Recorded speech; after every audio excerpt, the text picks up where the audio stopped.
أعوذ بالله من الشيطان الرجيم بسم الله الرحمن الرحيم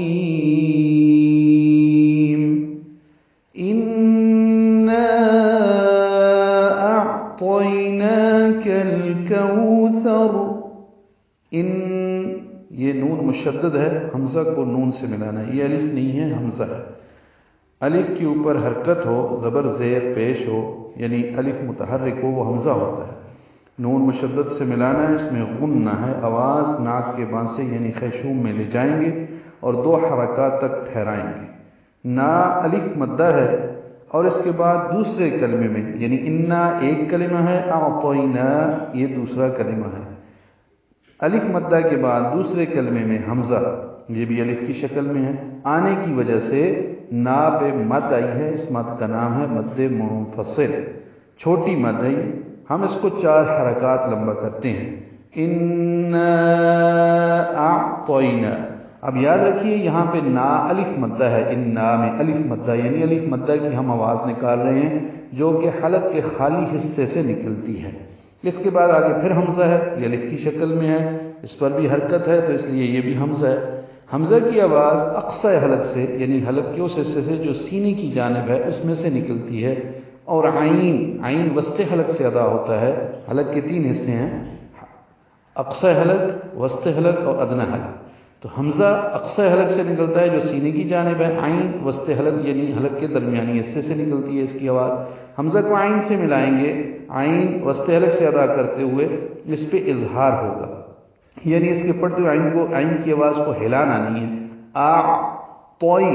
تو پر پڑھیں گے، آگے یا ساکن ہے، تو پر زبر کی وجہ سے یا ساکن جو یا لین بن گئی ہے، اس کو توئی پڑھیں گے۔ کچھ لوگ اس کو نا پڑھتے ہیں، یہ غلط ہے۔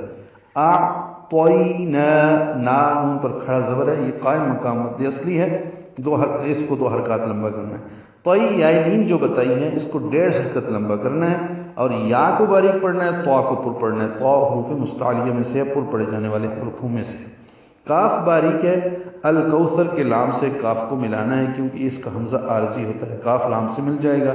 اظہار قمری ہوگا کیونکہ آگے پھر کاف آ رہا ہے، یہ کاف حروف قمری میں سے، جب حروف قمری میں سے کوئی حرف ہو تو وہ لام پڑھا جاتا ہے یعنی ال، تو یہاں پہ پیچھے ملا کر پڑھیں گے تو اعطیناک الکوثر۔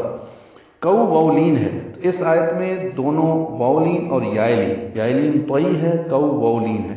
لین کی 2 ہی قسمیں ہیں، لین کا مطلب ہوتا ہے نرمی سے پڑھنا، تو کو ہونٹوں کو گول کریں گے اور نرمی سے پڑھیں گے۔ ثا بھی نرم پڑھا جائے گا کیونکہ اس میں زبان کی نوک سامنے کے اوپر والے دانتوں کے اندرونی کناروں سے لگتی ہے۔ ثا الکوثر یہ نرمی سے پڑھا جاتا ہے، اور اس کو ثا کو را سے ملانا ہے۔ اب را پہ ہم وقف کر رہے ہیں، را ساکن ہوگی، را ساکن سے پہلے ثا پر زبر کی وجہ سے را پر ہے، یعنی وقفاً را پر ہے۔ چونکہ را پر زبر ہے، اگر ملا کر پڑھنا ہو یعنی انا اعطیناک الکوثر فصل لربک وانحر، تو جب را پر زبر پڑھنی ہے تب بھی را پر ہوگی، تو وقفاً وصلاً یہ را پر ہے۔ بے شک ہم نے آپ کو کوثر یعنی بے حد و بے حساب عطا کیا۔ فصل لربک وانحر، فا کو جلدی پڑھنا ہے، صاد پر پڑھنا ہے، لام سے ملانا ہے۔ فصلی لام باریک ہے، صاد پر ہے کیونکہ حروف مستعلیہ میں سے ہے، موٹے پڑھے جانے والے حرفوں میں سے۔ فصلی لربک، پھر لام کو جلدی پڑھنا ہے، را پر پڑھنا ہے، با سے ملائیں گے۔ لربی با زیر بی ہوتا ہے، کاف زبر کا، یہ کاف باریک ہے۔ وانحر، وا اور انحر ہے، واو کو نون سے ملا دیں گے، اصل میں اس کا حمزہ عارضی ہے انحر کا، اس لیے یہ وانحر ہو گیا، واو نون سے مل گیا۔ اب یہ جو بیچ میں الف ہے وہ نہیں پڑھیں گے، ورنہ تو واو کے بعد الف آئے تو وہ الف مدہ بن جاتا ہے، تو وانحر بن جائے گا، اور یہ غلط ہے۔ یہ وا اور انحر ہے، ملائیں گے تو یہ وانحر بنے گا۔ نون ساکن پڑھا جا رہا ہے کیونکہ نون ساکن کے بعد ہا حروف حلقی میں سے ہے، حروف اظہار میں سے ہے، تو جب بھی نون ساکن کے بعد حروف حلقی میں سے کوئی حرف آئے تو وہ نون ساکن پہ اظہار کیا جاتا ہے، اسے اظہار حلقی کہتے ہیں۔ ہا وسط حلق سے ادا ہوگا، را سے ملائیں گے، یہ را وقفاً وصلاً پر ہے کیونکہ را ساکن ہے اور اس سے پہلے زبر ہے، تو فصل لربک وانحر، پس آپ اپنے رب کے لیے نماز پڑھیں اور قربانی کریں۔ ان شانئک هو الابتر، ان میں نون مشدد ہے، اس میں غنہ ہے، شانیہ کے میں شا الف مدہ ہے، 2 حرکات لمبا کریں گے۔ اب نون مشدد پہ جو غنہ ہے یہ بھی 2 حرکات ہے، شا الف مدہ ہے یہ بھی 2 حرکات ہے، وہ 2 حرکات آواز کو ناک کے ماسے میں روکنا ہے، ان شا یہ 2 حرکات آواز کو لمبا کرنا ہے، شانیک نون کو جلدی پڑھیں گے معروف طریقے سے۔ جو ہے یہ حمزہ ہے، یا کی شکل میں ہے، ایک نیچے نشان بنا ہوا ہے، اب وہ نیچے نقطے اس کے حذف ہیں، وہ یا کی جگہ حمزہ لکھ کے اس کے اوپر زبر لگائی گئی۔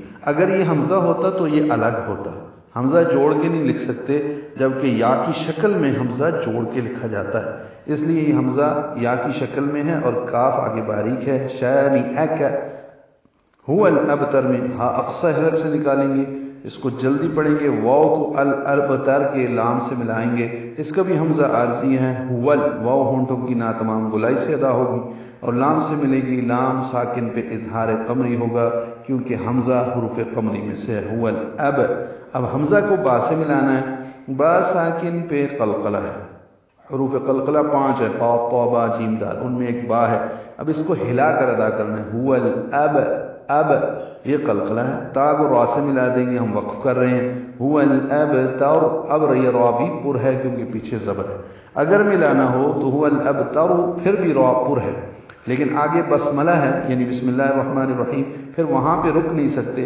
اگر ملا کے پڑھنا ہے تو پھر ان شانئک هو الابتر بسم اللہ الرحمن الرحیم قل یا ایھا الکافرون، پھر اگلی سورہ کے ساتھ ملا کے پڑھنا ہوگا۔ یقیناً آپ کا دشمن ہی بے نام و نشان ہوگا۔